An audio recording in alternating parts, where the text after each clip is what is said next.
Gambaran umum permasalahan. Kesaksian Yusuf Hamka, seorang pengusaha muslim terkenal tentang bank syariah menjadi sorotan publik. Dia menyatakan di media massa bahwa bank syariah lebih kejam daripada bank konvensional setelah menghadapi masalah dengan bank syariah.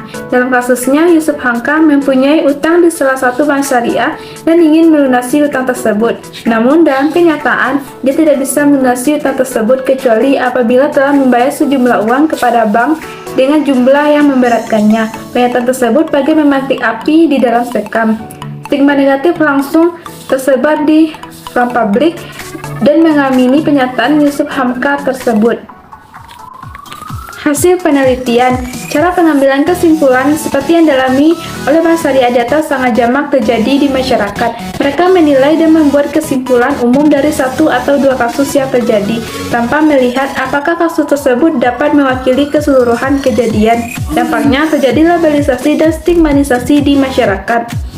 Permasalahan yang terjadi sebenarnya bukan terkait sistem dan perbankan syariah, melainkan terkait hubungan nasabah dengan bank di mana ada proses negosiasi dalam penyelesaian kewajiban pembiayaan yang belum memperoleh kesepakatan antara pihaknya selaku nasabah dengan sindikasi bank syariah yang terdiri dari beberapa bank syariah.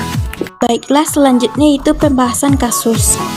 Kasus yang terjadi antara Yusuf Hamka dan Bank Syariah merepresentasikan ruang oportunisme dalam suatu kontrak. Pihak pertama selaku peminjam ingin melunasi utangnya, sementara itu pihak bank selaku pemberi dana menganggap bahwa hal itu adalah suatu pelanggaran kontrak. Adanya kemungkinan pelanggaran kontrak dapat menjadi celah bagi oknum Bank Syariah untuk bermain dan mendapatkan keuntungan tertentu. Walaupun dalam kasus ini bisa jadi Bank Syariah tersebut tidak bermaksud mendapatkan keuntungan tertentu, namun semata menjalankan kontrak yang telah disepakati bersama. Tentu saja itu semua akan berpulang pada klausul persetujuan yang mereka susun. Namun demikian, kasus tersebut menyisakan pertanyaan bagi masyarakat. Bagaimana kedua belah pihak berselisih sementara mereka telah bersepakat di awal perjanjian peminjaman? Apakah tidak terdapat transparansi dan kejujuran sehingga pihak lain merasa dirugikan? Perselisihan antara pengusaha ternama dengan bank syariah telah memberikan pelajaran penting bagi bank syariah. Bank ini dibangun dengan prinsip-prinsip etika keagamaan yang arahnya adalah memberikan kemaslahatan umat dan menjalani kebenaran. Adanya denda yang memberatkan pihak lain dapat dinilai oleh masyarakat sebagai bentuk kezaliman ketika tidak disampaikan secara baik dan benar. Perlu ada transparansi dan kejujuran dari pihak bank syariah tentang bagaimana denda tersebut dikenakan serta mekanisme secara jelas, sehingga oportunisme yang mungkin terjadi dapat diminimalkan.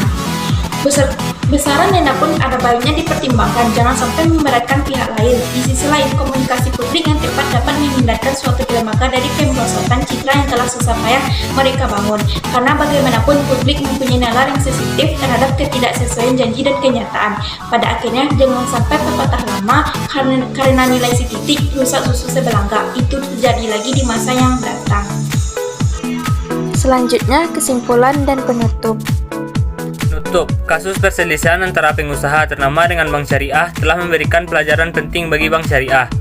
Bank ini dibangun dengan prinsip-prinsip etika keagamaan yang arahnya adalah memberikan kemaslahatan umat dan menjauhi kemungkaran. Adanya denda yang memberatkan pihak lain dapat dinilai oleh masyarakat sebagai bentuk kezaliman ketika tidak disampaikan secara baik dan benar.